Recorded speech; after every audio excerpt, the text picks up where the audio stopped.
Mantan Gubernur Sumatera Selatan Alex Nurdin dikabarkan tengah dalam kondisi sakit pada Senin 23 Februari 2026. Kabar tersebut beredar luas di media sosial setelah dibagikan oleh salah satu akun.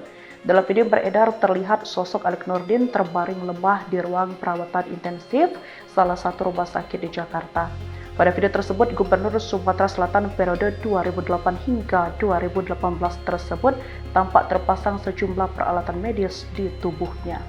Sementara itu, kuasa hukum Alex Nurdin, Titis Rahmawati, membenarkan bahwa kliennya saat ini sedang menjalani perawatan medis. Klien kami saat ini sedang fokus menjalani perawatan medis.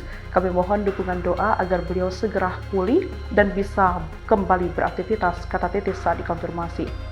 Ia juga meminta pengertian publik untuk menghormati privasi medis kliennya dan belum dapat menyampaikan keterangan lebih rinci terkait kondisi kesehatan tersebut.